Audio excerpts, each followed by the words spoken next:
nag jox kàddu gi ki nga xamante ni moom mooy monsieur le parrain de la 4e édition Major Ousmane Sène mbokk yi xarit yi lii mooy programme bi nga xamante ne moom la ñu war a dérouler léegi su ngeen ñu mayee temps tuuti ñu daal di koy yaatal merci beaucoup jërëjëf. voilà donc ñu tàmbali jox kàddu gi ki nga xamante ni moom mooy le doyen du RENLI le regroupement des éleveurs de Ndiarème Limamoulaye tey jii nag day jël kàddu ci turu président mais également day jël kàddu ci turu ñi nga xamante ni ñoom ñooy les doyens de l'élevage fii nga xamante ne moom mooy Guédiawaye. Je veux nommer le champion Harouna Sall que je demande d'applaudir très fort s'il vous plaît. A'udhu billahi minash shaytanir rajim. Bismillahir rahmanir rahim. Alhamdulillahi rabbil alamin. Arrahmanir rahim maliki yawmiddin. Iyyaka na'budu wa iyyaka nasta'in. Ihdina siratal mustaqim siratal ladzina an'amta alayhim ghayril maghdubi alayhim waladdallin. Rabbi israh li sadri wa yassir li amri wahlul uqdatan min lisani yafqahu qawli. Bokk yi ci yàlla ñu ngi leen di ziar di leen tatagal di leen ne soyez les bienvenus ci 4e édition bu RENLI regroupement des éleveurs de Ndiarème Limamoulaye. dina leen bismillah ci seeni dëkkin parce que nag fii daanaka ñun ñëpp ay dëkkandoo lañu dëkkandoo yoo xam ne xar baax ñoo nekk suñu diggante di leen ne leen bismillah ci Guédiawaye bismillah ci département bi bismillah ci arrondissement Ndiarème Limamoulaye. li ñuy njëkk a xamal nag mooy li gën a am solo tey jii mooy thème bi ci tubaab ñu ngi koy tuddee union des identités locales une réalité de l'heure loolu incha allahu rabbi bëgg nañ ci wax mais bëgg nañu aussi def benn historique bu ndaw du doon digression nag parce que dañoo bëgg a xamal foire yi surtout foire RENLI bi concept bi nga xam ne moom moo tax mu jóg concept bi concept jaamu yàlla la looloo ko lal looloo ko taataan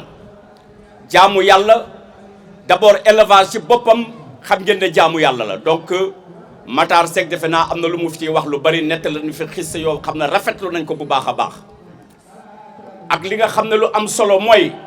ci weeru Ramadan lañu bokk lañu nekk muy weer bi nga xam ne weeru yërmande la loolu ñëpp xam nañ ko weeru jaamu yàlla la weer bi nga xam ne ci weer yëpp bés bi nga xam ne moom la yàlla tànn guddi gi nga xam ne moom la yàlla tànn muy guddi laylatul xadri ci lañ koy seet donc nag dama yaakaar ne concept bi nekk na concept bu rëy ñëw organiser ci foire joxe ci ay ndogu d'une manière gratuite entrée yi mu nekk entrée gratuite nit ñi di ci jaamu yàlla ñu ciy teg ay xasaayit di ci teg alxuraan di ci zikr di ci wax waxu yàlla di fi wax ju baax ay borom xol yu rafet di ko fekkee di jaamu yàlla parce que koor ku dem ba dama defe ne sa borom rek ngay bëgg a jege donc ñëpp ñi nga xam ne nekk nañ fi tey ñëw nañu ci bés bi ci jaamu yàlla la ñu nekk donc dañuy ñaan yàlla nangul ñu jaamu yàlla ñu fiy def bi jaahi seedi wujud sallallahu alayhi wa sallam li nga xam ne nag léegi bi ñuy door ala kulli haal loolu aussi protocole da ko laaj il faut ñu njëkke ñi ki nga xam ne mooy monsieur le maire di ko taatagal wala représentant bi fi ne buñ ci paree teg ci ki nga xam ne moom mooy représentant préfet bi di ko ne bismillah teg ci ki nga xam ne aussi mooy représentant des associations sœurs mooy ki nga xam ne Kocc lu muy wax toujours le monsieur de l'élégance wax nga lu rafet parce que l'élégance bi nekkul ci yëre yi mais man dama jàpp élégance bi ci xel bu rafet bi mu yor Samy Diakhaté ku am xel bu rafet la doyen bu baax la donc ñoo ngi koy ne bismillah Samy sois le bienvenu bu ko defee ñu ngi ciy teg ki nga xam ne mooy le président de l'ADAM nag defe naa Matar am na lu mu ci wax ñoom communicateurs yi sëñ Mara Mbaye am na lu mu ci wax Kocc am na lu mu ci wax te ku nekk ci ñun am na loo xam ne yore na ko ci xolam te xam naa lu sell lay doon li nekk ci xol yooyu te sell moom moo tax tey jii yàlla indil ñu ko muy nekk première sorteem moom ak ñi nga xam ne membre du bureau exécutif bi membre yi du ma lim juum mais ñëpp ñu ngi teew donc loolu lu am solo la ci ren lii c'est un fait très marquant nekk na loo xam ne dootuñ ko fàtte ça c'est une date boo xam ne inoubliable dans l'histoire de l'élevage du Sénégal mooy xale boo xam ne xale la mais ay loxom set nañu muy Fadilou Keita yàlla nag moom mooy fal na ko na ñëpp nekk ci gannaawam au service de l'élevage ki mu fi remplacé na fi koo xam ne def na ay jéego yu am solo ci élevage loolu kenn du ko naataame parce que nit li gën a baax ci nit mooy ko am kóllëre gi mooy tey jii ki nga xam ne mooy Abou Kane aussi nekkoon na fi am na lu mu jot a def am na lu mu liggéey donc Fadilou ak équipe am dañoo ñëw dans la continuité ils s'inscrivent dans la continuité donc loolu lu am solo donc Fadilou kenn la ci ñun muy Djibi Wade di vice-président Renades mais mënuñu tëdd Djibi Wade aussi bañ a tudd ki nga xam ne mooy Omar Sow bañ a tudd Reera li nga xam ne moom mooy Kër Massar gi Yëmbal mais Djibi Wade damay ne sax Sangomar Djibi Wade du Reera kese gis nga Djibi Wade Pikine Guédiawaye banlieue bi c'est parmi les premiers éleveurs laadum loolu man dama ko fekkee dama ko teew Djibi kenn la pionnier la ci élevage donc Djibi ñu ngi laan bismillah sois le bienvenu à la 4e édition de ren li bu ñu jógee ci sëñ Djibi dinañu tudd nag ki nga xam ne jot nañu waxam léegi bi ñu tuddee muy le président sortant président FENAFO nekku fi mais am na koo xam ne aussi genn wàllam la mbokkam la xaritam la muy Nourou Anne Nourou waxuma yar gi mais Nourou da di nit koo xam ne ku jullite am na ku ko fi wax léegi donc boo nee ku jullite rek defe naa dajale nga lépp ci moom parce que jullit ni mu war a mel na ko am nañ ci moom yaakaar bu baax a baax Nourou mën na représenter FENAFO donc Nourou ñu ngi lay ne bismillah fii yow sa kër la aussi donc bismillah ci 4e édition bu ren li bu ñu jógee foofu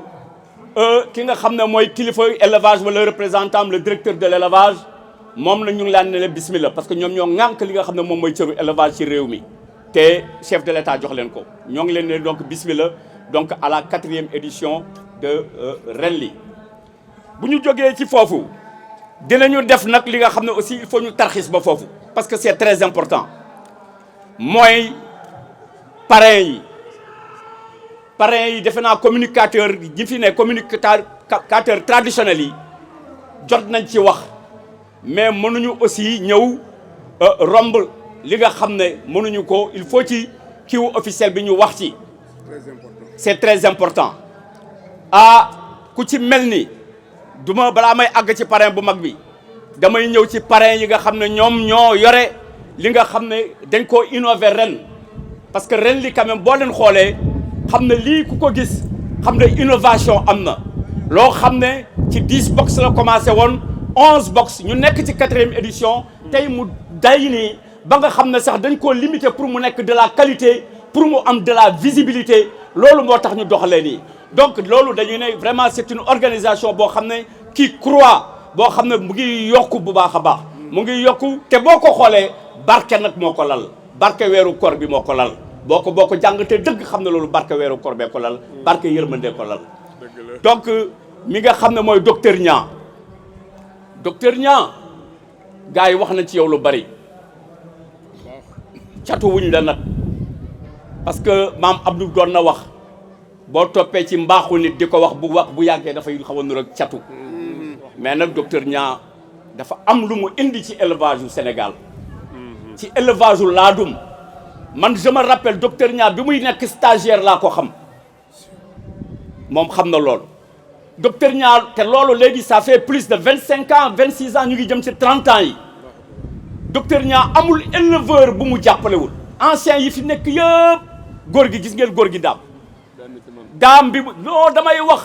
góor gi daam gis ngeen ko mag la tey jii presque mu ngi jege 80 ans mais gis ngeen parce que tuddee nañ ko docteur moo tax mu ñëw bi muy yéeg dañ koo jàpp mënul woon sax yéeg loolu am na lu mu firndeel docteur Niang ku baax la dafa indi vraiment benn apport bu am solo ci élevage sur le plan santé ba pare d'une manière très intelligente mu créer li nga xam ne mooy association bi mu créé xool leen tey jii regroupement bi mu nekk association bu mag nee naa tey jii foire bi nga xam ne ñoo nekk ci réew mi ci foire yi gën a mag ci foire yi gën a visible le foire u docteur Niang bi bokk ñoo ngi koy féliciter cercle des banlieues merci encore docteur bu ñu jógee ci docteur Niang dafa am beneen parrain boo xam ne nag xale la mais man li ma gën a neex jotuma ko xam bu baax a baax mais Matar Kocc ak Mara da ngeen ci wax lu am solo maa ngi leen di déglu bu baax a baax taalibeem ngeen wax taalibeem c'est très important taalibe Cheikhul Khadim kooku jar na ñu koy fësal fu mu mën a ne parce que exemple lay doon royuwaay lay doon pour xale yi xale la mais xale la boo xam ne loxoom set na mën na def ak mag ñi moo tax barke kese ko ciy fekk donc Latir yoo wax say bokk say ànd ndogo ñi nga xam ne ñoom nga àndal ci bés bu tedd bii bés bu sell bii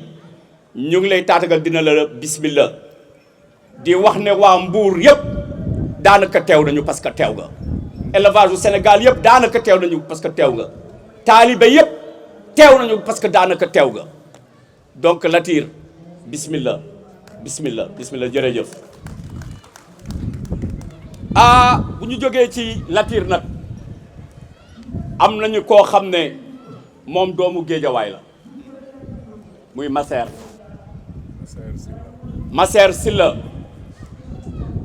Silla defe naa kenn réerewul mbir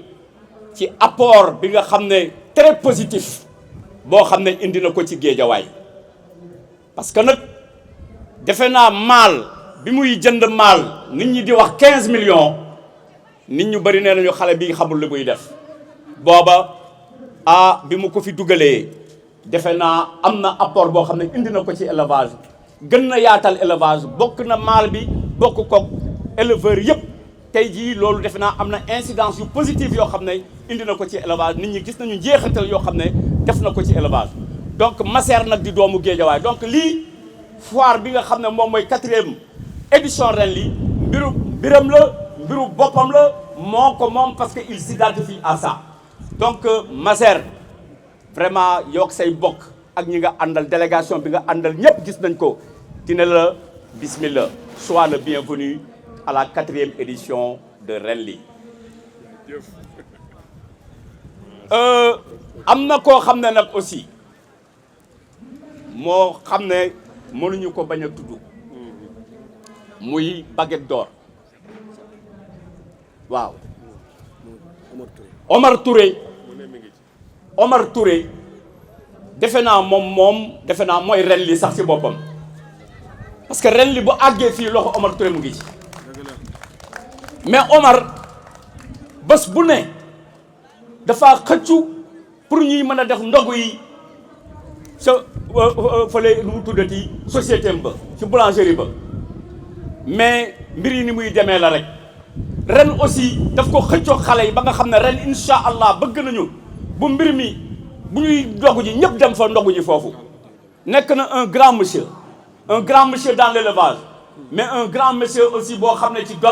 domaine boulangerie parce que am na loo xam ne indi na ko ci Géejawaay indi na qualité ci Baguette d'Or ci Géejawaay donc Omar ñu ngi lay remercier encore une bonne fois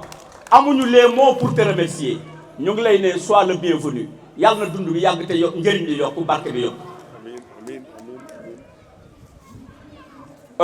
bu ñu jógee foofu dama bëgg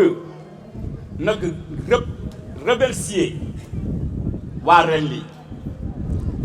li nag boo leen di remercier da ngay remercier Dambay président Dambay kóllëre dafa am solo président Dambay nekku fi dañuy ne picc ci kaw la ne mais xel baa ngi ci suuf Dambay mu ngi fële ci Italie mais xelam bi yëpp mu ngi ci kii bi fi mu nekk nii war na ma à l'instant T mu ngi suivre li nga xam ne moom mooy cérémonie officielle bi mu ngi suivre li nga xam ne moom la bokkam yi surtout secrétaire général ak ki nga xam ne secrétaire général ak ñoom Taxi ak ñoom Laay Wàdd ci li nga xam ne Moustapha Mbow ci li ñu nekk ku lim nag juum mais damay ne bureau exécutif bi yëpp ñi nga xam ne mooy membre ren li yëpp ñu ngi leen di féliciter di encore une fois féliciter le bureau exécutif di féliciter exposants yëpp di féliciter jigéenu ren yi fàttewuñ ci kenn fàttewuñ ci kenn di féliciter xale yi bàyyiwuñu kenn dama yaakaar nag mbir maa ngi doog a door parce que nag ki nga xam ne nag mooy le grand parrain dama bëgg jàkkaarloog moom le grand parrain di major Ousmane Sène gars yi di ko wax docteur Ousmane Sène yelloo na sax titre boobu Ousmane da di nit koo xam ne d'abord dañuy njëkk a wax ci personnalité parce que loolu j'ai vu que nit ñi ñu ngi appesantir ci loolu et ça c'est très important la personnalité d'un individu la dignité d'un individu Ousmane c'est un homme très digne nekk na koo xam ne très sociable ci li muy liggéey li mu ëpp li mu ciy def action sociale la ciy doxal donc Ousmane nekk na aussi ci élevage ki nga xam ne bi muy Sangomar wax na ko léegi jébbal lenge yi am na ci loo xam ne da koo def lu am solo da koo def avec beaucoup de démocratie j'ai été à ces élections c'est des élections yoo xam ne transparentes la ko organisé jéemu ci def ba nga xam ne keneen mën a ñëw jël présidence bi Ousmane am na lu nga xam ne indi na ko ci banlieue yi indi na ko ci yëmbal waaw élevage yu yëmbal bu àggee fi mu àgg Ousmane ak bureau exécutif bi nag ak membre yi nga xam ne ñoo nekkoon seen association bi fu mu mën a toll Ousmane loxoom gi ci biir xelam bu rafet gi ci biir personnalité gi ci biir parce que njiit loo jiite rek sa personnalité da ciy feeñ ton moi da ciy feeñ donc Ousmane dafa am loo xam ne lu rëy loo xam ne liggéey na ko donc bi nga xam ne bi xale yi demee ba xalaat indi ko tudd ko ne moom la ñuy parrainer dama ne loolu c'est un bon choix y a pas meilleur choix que Ousmane daaw bi ñu jógee Sibéeru la ñu jógee ren ñëw ci Ousmane defe naa cereeg meew la rek jot nga ko wax voilà cereeg meew la jaxasoo na Sibéeru Ousmane moom beneen cereeg meew la donc Ousmane dañuy ne di la ñaanal nga yokk di góorgóorlu nag barkeel na ba pare nag mais nag yàlla na barke bi yokk amiin yàlla na barke bi yokk parce que nag njiit du question que rek jiite nga physiquement ou moralement benn association déedéet njiit dañuy nekk koo xam ne da ngay rafet xel tëddee njaaxaay nga xam ne ku mën a ñëw association yëpp nga amal njëriñ parce que tey jii ñun ren li bi Ousmane presque c'est un membre de ren li mën naa ne ci président wu ren yi la bokk Ousmane boo jëlee bu docteur Niang ci président yi lay bokk boo jëlee bu Fadilou bu Adam ci président yi lay bokk parce que xelam bu rafet la ñuy déglu la ñuy taataan conseil yu rafet da nga koy am di ko séddoog l'ensemble des membres des acteurs de l'élevage de ce pays là jaajëf Ousmane jaajëf sois le bienvenu lii yàlla na doon njiglaay amiin yàlla na doon sa njiglaay nañu yàlla ma ñu fekkee déwén yu bëri ñu fekkee waat 5e édition bi vivement la 5e édition de la foire de Renly donc camarades maa ngi exposants yi ak ñëpp ñu ngi leen di féliciter nag surtout communicateur yi nga xam ne ñoom ñoo fi nekk traditionnel bi nga xam ne seen doyen moom moo nekk nii ñëpp ko xam Matar Sengaay Mara ak ki nga xam ne nag mooy Bay Balaay fàttewuñu la Kocc nag wax noppi donc ak ñi nga xam ne ñoo yore réseaux sociaux yi parce que ñoom ñooy silo communication bi donc loolu lu am solo parce que ñii kat ñoo yore élevage bi sans la communication élevage bi day dee waaw élevage bi moom sans la communication xam ne li ngeen bëgg doo leen ko am donc ñu jara jaajëfal lañu vraiment ñoo ngi leen di ne leen jërë ngeen jëf merci merci beaucoup kontaan nañ trop. jërëjëf merci. wax bi gudd na d'accord mais am na solo trop. ci foofu la Cheikh Aïdara egsee léegi bergerie Al Khoureychi waaw di nit ku baax moom itam ko nga xam ni bërki démb ci élection Adam yi wane na ko fa ndax ñëpp woteel nañ ko massivement mu jàll ci poste bi mu doon laaj. merci beaucoup. jërëjëf Koj. waaw. Moustapha Anne dafa représenté ku mag ci élevage laa bi muy président Abou Kane président FENAFO nit la ko nga xam ni moom itam vraiment fekk na élevage nga war a ñëw nag taxaw fii looloo la war a taxaw fii nag. li mu ci liggéey itam mi ngi ni fang kenn du ko jeex mais Fallilou nii teg cin li mu bax xeeñ xunnu neex boo toggee dina neex incha allah yal na la yàlla gunge. waaw Sangomar ki nga xamante ni tamit mooy Cheikh Aïdara bergerie Khoureychi ànd na ak délégation bu mag ñëw fii ci Guédiawaye kon Cheikh Aïdara dalal ak jàmm ndax foire bu ma dem bu waxtu julli jotee tubaarkàlla macha allah sama xel ci yow lay dem ndax da ngay jël ñaari box bii nga def ca xar ya bii nga def ca jàkka ji ñuy jullee Cheikh Aïdara jërëjëf waaye Sidi Baara taalibe Cheikh Abdoulaye Mbacké borom daaray Kaamil borom kër Mbak moom jërëjëf. jërëjëf merci beaucoup donc ba léegi rek ñu continuer programme bi ñu ngi ci toftal monsieur Samy Diakhaté mu war a wax ci turu association Sœurs du Sénégal l'élégance de l'élevage du Sénégal tàccu leen ko bu baax a baax s'il vous plaît tàccu leen ko bu baax a baax s'il vous plaît voilà kooku mooy doomu Tëngéej bu mag bi. merci beaucoup Samy Diakhaté. nee naa ko kooku mooy doomu Tëngéej bu mag bi boo nee Samy Diakhaté sa xel dem ci góor gi Demba Diakhaté ak Moussa Diakhaté waaye boo nee Samy Diakhaté sa xel dem ci Mbaye Sakh Diop njoolum yaay taba Alaaji Matar Seck Ngaay. waaye nag ni Adèle itam. Adèle. merci beaucoup merci Mara Mbaye Jacques nag moom mook sama papa la woon Alaaji Baara Diakhaté c'est vrai que góor gi Demba Diakhaté di sama papa fële ci Thiès merci beaucoup ci rappel bi. asalaamaaleykum mbooloo mi maa ngi nuyu ñëpp di am mbégte ak kontaante bu baax a baax di ñëw pour la deuxième fois di wax au nom des présidents d'association. L'année dernière amoon naa occasion def ko c'était Sibéry Diakhaté moo nekkoon le parrain ren aussi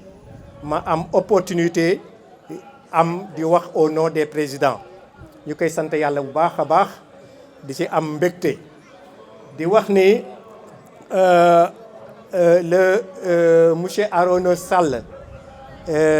def na fi exposé bu am solo defe naa wax ci ginnaawam dafa na xaw a jafe trop parce que li mu parcourir dafa bari di wax ni ñun président d'association yi mbégte la ñuy am toujours di retrouver aussi événement yu mel nii c'est l'occasion ñuy féliciter monsieur Dame Mbaye qui est absent mais qui a été représenté par Arona, dignement représenté par Arona. Ñu koy remercier di remercier l'ensemble des exposants di wax ni événement bi d'année en année mi ngi avancé man am naa occasion fekk ko defe naa bi mooy ñetteel yoon ma fi fekk si mais chaque année bi may ñëw damay xam ni mi ngi évoluer bu baax a baax loolu ñun président d'association yi mbégte lañ ci am bu baax a baax a baax di wax ni événement bi dafa am ñoo xamante ni ñoom lañ ko jagleel mu nekk parrain principal bi di docteur Sène mu nekk koo xamante ni liñ ci wax ci moom man manuma waxaat li ci teg mais lu bari bi ma koy xam yàgg na yàggul je me rappelle toujours benn cérémonie benn rencontre boo xamante ni la Sedima l'avait initié à Goudray c'était la première fois ma koy gis mu def intervention ma ni mais qui est cet homme intervention bu pertinent bu ànd ak engagement ak voilà ma ni kii kan la ñu présenté wu muy docteur Sène c'était la première fois ma gis ko au Goudren. beneen bi mooy bi ñuy mettre sur pied le réseau national des éleveurs je me rappelle à l'époque moom Matar Sy moom la ànd moom amu fayal ma leer bi ça je m'en rappelle ba léegi donc lu wax tout simplement que ni wax def lu baax rek moom moo am solo mu nekk nit ku baax ku am valeur vraiment ma pratiqué ko et puis déplacé temps yi récemment këram xam aussi ne kilifa dëgg la vraiment ni nga koy gis ni rek mu tuuti mais kilifa dëgg la di wax si beneen parrain bi muy Massayer defe naa li ci représentant li si Arona wax lu am solo la man nag bon xawma ko bu baax mais seede yi ñu si def am na solo parce que koo xamante ni il a osé vraiment investir ay 15 millions ci benn xar donc loolu lu am solo la donc ñu ngi koy féliciter di ko remercier ñu président d'association bu ñu organiser yu mel nii parrain yu mel nii bu ñu ciy jàpp dañuy rehausser événement bi ñu ngi leen di remercier bu baax a baax mu nekkoon foire yi fu mun ci jaar rek parce que innovation la parrain yi ñu ko parrainé woon ñoom ñëpp ñoo ngi ci def seen doole yooyu yëpp objectif yi mooy lan mooy jëmmal élevage bi ñi ci nekk acteurs yi ci nekk ñoo xamante ni ñu leen di gën a encourager pour que élevage bi jëm kanam ñu ngi leen di gërëm di leen sant di xool ni xam ne seen participation am na solo bu baax a baax du ma jeexal sans pour autant remercier au nom de l'ensemble des kii may wax à leur nom le président Fadilou Keïta nouvellement élu di ko ñaanal ak équipe bi mu àndal am nañ yaakaar ci moom que comme ni ko Arona waxee léegi liggéey bi c'est dans la continuité àdduna noonu lay demee dafa am ñuy initier dara am ñu koy doxal am ñu ko jël ensuite puis continuer je sais que jamono dina ñëw dinañ ko jëlaat ci loxoy Fadilou pour ñu yóbbuwaat ko ci feneen parce que c'est la vie aussi noonu la demee mais da nga di ñaanal nag vraiment une réussite totale te am nañ ci yaakaar j'ai vu les actes posés tout ci à travers les WhatsApp etc. ma ni mais gars yi ñu sont en train de marquer leur empreinte mais je vous encourage vraiment sur cette lancée di remercier ñëpp di féliciter ñëpp di wax ne encore une fois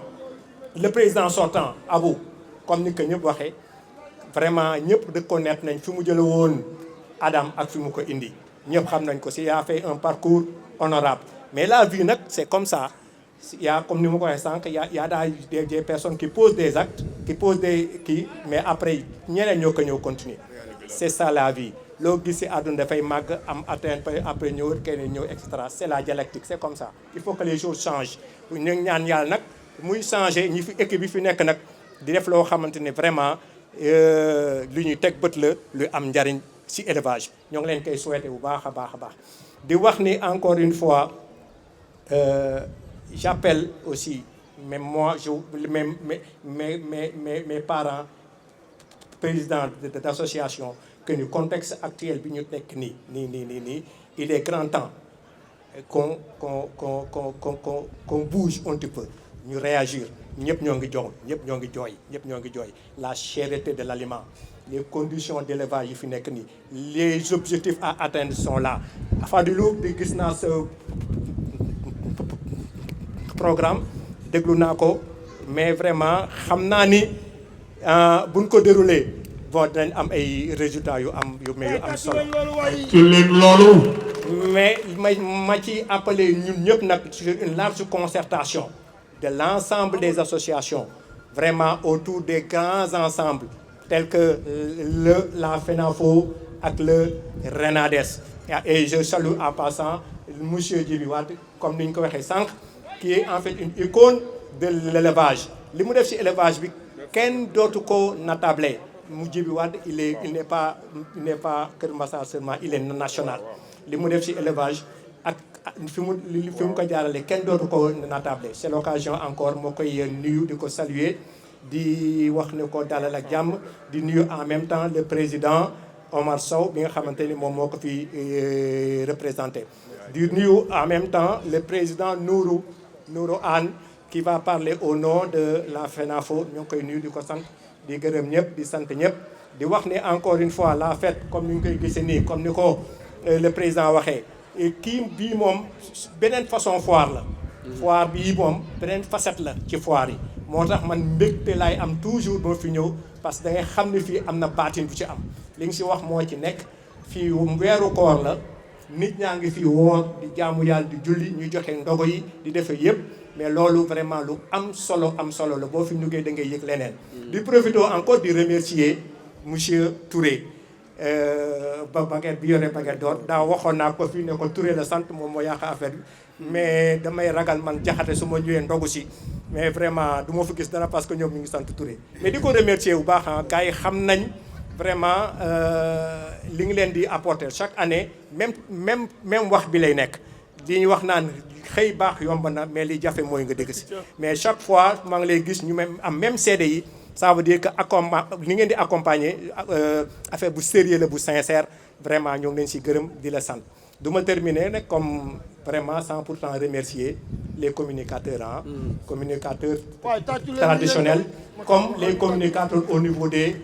réseaux sociaux parce que effectivement comme on dit loo gis si àdduna communication daf ci am solo comme on dit qui gagne la guerre de la communication gagne la bataille donc maa ngi di remercier yéen ñëpp di teg remerciement bi si kaw loxoy Matar Seck mu nekk seen doyen mu jotuli ko ñëpp di leen gërëm di leen sant à Rally 2023 incha allah yal na yàlla may ñu fekk ko jërë ngeen jëf. jërëjëf président. la ñuy doxee ci jéego yooyu pour que vraiment action yu ñu mën a def ñu koy defandoo di xàccandoo di dóorandoo.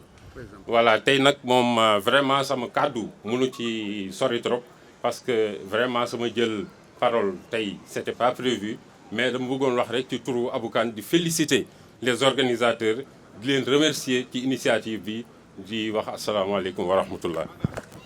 merci beaucoup. dañu tàmm koo xam ne dafa bokk ci ñi nga xamante ni mën naa ne ñoom ñooy le porte-flambeau de l'élevage du Sénégal, la fierté de la banlieue, un grand monsieur de l'élevage du Sénégal. mbokk yeeg xarit yi damay ñaan fu ci waay mën a nekk nag ci biir salon bi nga jóg taxaw standing ovation ñu sargal tàcc bu baax le champion, le major Ousmane Sène, que je demande d'applaudir très fort s'il vous plaît. Il est là en permanence, ce grand monsieur qui a marqué son empreinte dans l'élevage du Sénégal. Félicitations, félicitations,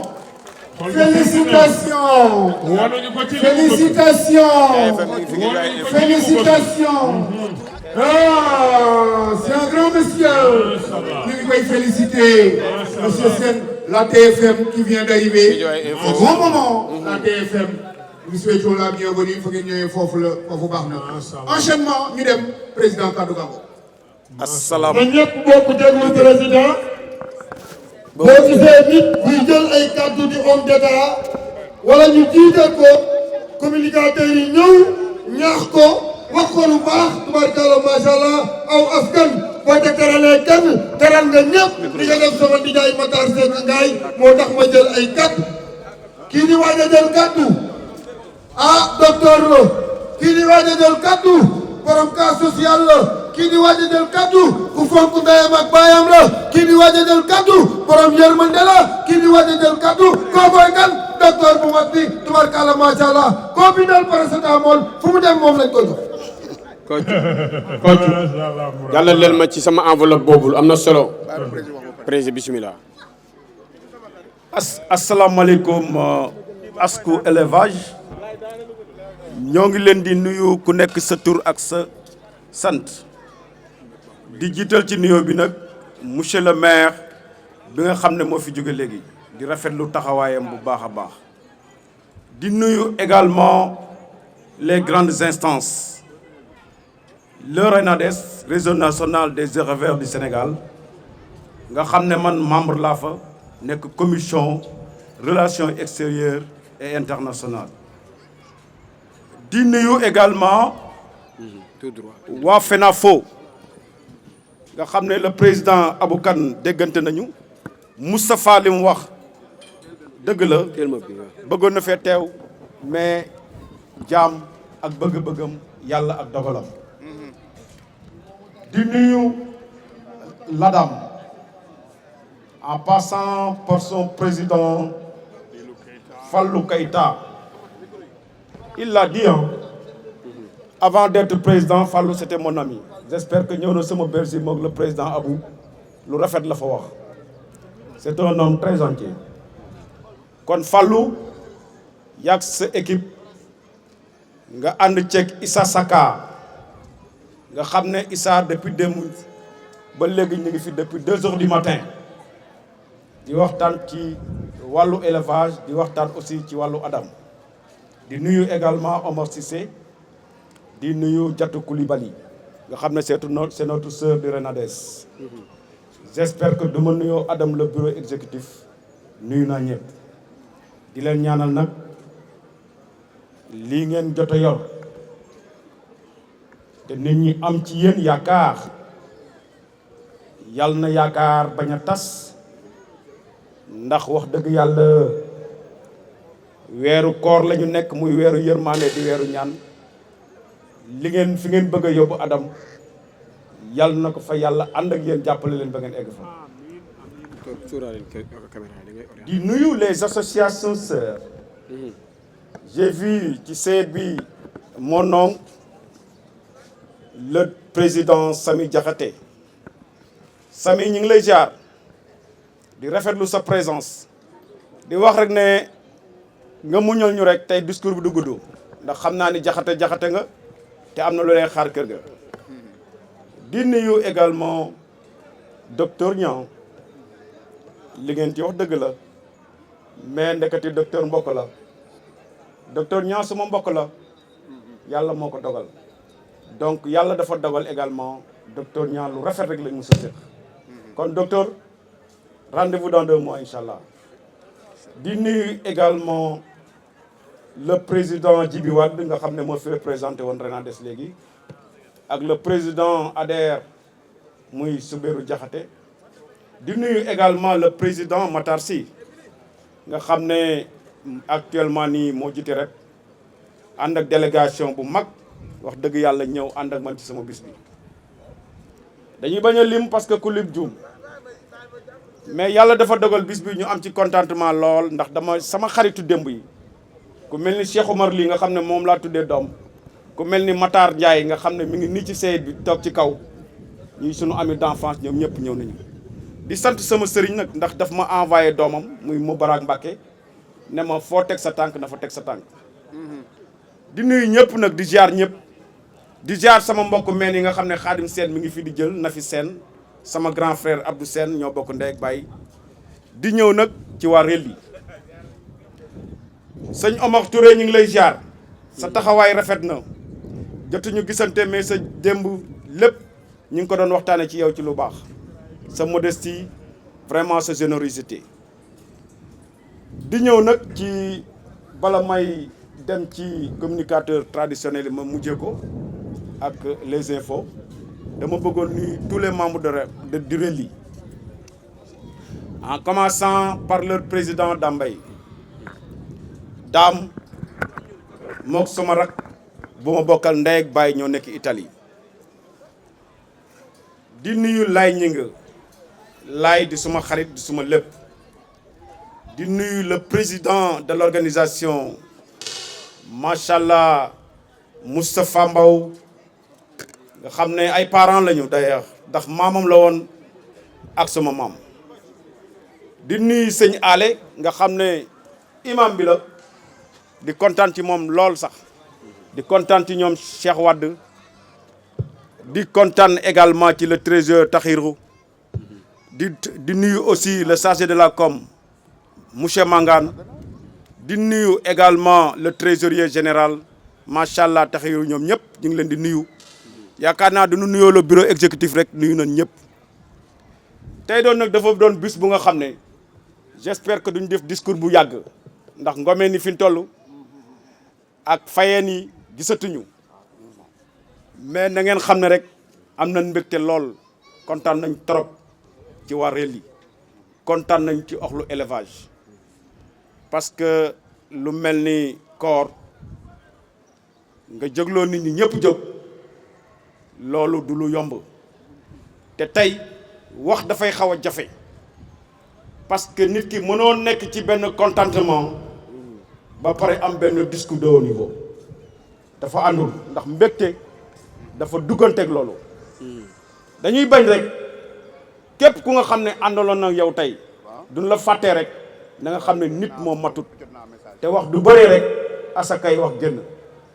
maire Fatou Doumbouya ñëwul mais yable na vraiment loolu aussi ñu bañ ko fàttee subaak léegi maa ngi yendoog sama doom ndey ñu ko wax El Hadj Gueye ñëw na sama kër fa la jullee 2 heures loolu aussi ñu bañ ko fàttee tey nag discours bi du yàgg discours nuyonte la sant leen gërëm leen waa réew mi nag man mënuma leen fay parce que doomu aadama doo ko teralee fi nga xam ne fa la yaroo fa la jàngee fa la amee teranga nga ñëw ba ci diggi fa mu nekk nga teral ko na ngeen xam ne mënuma leen fay laay loolu na ngeen du seen xol seddee benn man sama xol sedd na fukk doo xoolee discours bi may waxee tey nga xam ne discours ku xolam sedd la di leen wax ne dama leen te li may wax am na ñu nga xam ne toog nañ fii ay borom xam-xam lan adduna bi muy baax ba le concept moo ko defar te yéen waree li vous avez un concept ci wàllu foiru laadum ndax yéen bi nit ñi di xalaat yéen a njëkk a xalaat def ramadan des éleveurs mu barke nag commencé ci 10 box ñaari nit ñoo ko taxawal mu dem ba 10 box mu dem ba 50 box ñëw ba 65 box ren muy nga xam ne man lañ ko dara jàll ñu koy partagé nag ak suñuy doyen parce que il est bon ñu jox leen benn rappel bu ndaw parce que man fii laa xam fii laa amee lépp fii laa commencé suma élevage pas Arona Sall mën na ma seede y avait le triade de Guédiawaye dañ daan dem kër Arona Sall le père Arona Sall jóge fa ci Abdou Koli dem marché Ndiarème jóge fa dem ci Soubérou Diakhaté di jóge ci Soubérou Diakhaté dem ci Pape jóge ci Pape dem ci Ousmane dem ci père Ousin loolu moo doon triade bi kon ñun ñi nga xam ne ñoo nekkoon ci élevage yu laadum fexe ba gox bi bëgg ko muy Njaareem Limaamu Laay ñu jóge fi moo xam Soubérou la moo xam man moo xam keneen teraanga yóbbu la feneen nga bàyyi fi loolu say jarbaat say rakk ñëw continuer concept boobu vraiment du ñu def lu dul sant leen di leen ñaanal gi nag mënta weesu mooy li ngeen jàpp laay wax naa leen ko dinaa leen ko waxaat devant la SAED benn nit mënul dara li ngeen wax comme seen sigle na ngeen ni ngeen ci taxawee ne dëgg la ci yoon na continuer mooy mbooloo mooy doole li koy wone le président n'est pas là président réel mais newu fi il a fait une délégation de pouvoir jox ko ay les sages jox ko ku mel ne le doyen Arona na ko taxawal Abdou Koli taxawal xale ni nan réussir na ma yow président mu ne ma parrain nga mais bis bi sa bis la parce que réel yaa ko moom lii lañ ma wax aussi tamit dañu tàmbali di def benn mbir les parrains duñ leen tuddee benn bis jour officiel bi rek la ñuy ñëw dem seen yoon man bi foire bi ubbee ba léegi ba 2 heures du matin maa ngi fi wallaahi ndeysaan je suis Rélois macha allah moi je suis un pur Rélois mes amis sont derrière samay sœurs yaa ngi nii fii laa xam fii laa dëkk Latir Cissé mi nga xam ne dañ ko parrainé démb ñoo fi nekk ba 2 heures du matin Massayer Sylla je l'avais perdu de vue moo ma gis ne ma mais grand foo nekk ma ne ko maa ngi nii laaj ko mi ngi nii toog on était là depuis 2 heures du matin doyen moom du ma ko wax le président docteur ñoo dend box doomam pap mook sama doom yi comme ay mag ak rak soxnaam woo na ma ainsi de suite j'en passe parce que ngome ni actuellement nii li may wax déggatuñ ko pour tëj média yi fu élevage egg yéen ko fa eggal wallahi azim les traducteurs ñi nga xam ne vraiment ñoo fi nekk di wax depuis démb ba léegi damay bañ a citer mais ku mel ni doyen Sangomar duñ fi wax sax ni mu demee ak man du ma ko wax coach c'est mon ami Mangane gars yi Totem TV ñëpp a ngi fi ñëw Samagal TV yéen ñëpp du ma nuyoo ñenn ñi rek du ma fàtte ñenn ñi ñu yóbbal ñi les réseaux sociaux TFM nga xam ne dañ ma def surprise parce que j'en avais parlé avec Mantouré mu ne Omar Mbow ak son acolyte Guédiawaye Info mu ne leen fexe leen ba président parrain bi du jël parole na ngeen teew loolu laa leen di ñaan Omar merci beaucoup Kocc TV Banlieue Actu yéen ñëpp ñu ngi leen di sant di leen gërëm parce que événement bi du amee ampleur yéen la ñoo ngi leen di gërëm di leen sant lenn nag dinaa leen ko wax poste bi bariwul mais seen déplacement tey kenn ku ci ne daanu naa leer maa la koy jox leneen li ci topp maag samay mbokk samay nit dajale nañu ba am 500000 yéene bi ëppoon na loolu teg ko ci loxoy relluwaay yi yemuma ci loolu nit woo na ma muy sama nawle sama xarit waroon présenté wu moo tax Sangomar bi ngay wax ne maa Ibra Diagne doomu ndeyam la dama xamul yow inventé woo ko c'est une réalité mu ne ma président mu ne ma sa bis dama waroon teew mais dinaa la yónnee 250000 nga boole ko sa enveloppe nga joxal ma ko relluwaay ba pare am na lu ma dénk lu nga xam ne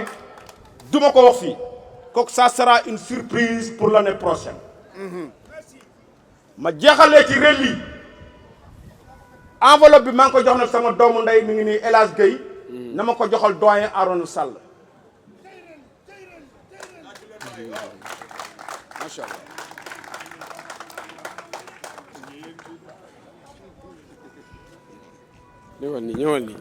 ñëwal ñi seq ko ci kanamam waaw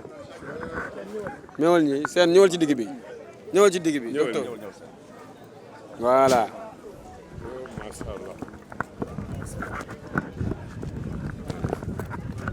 jërëjëf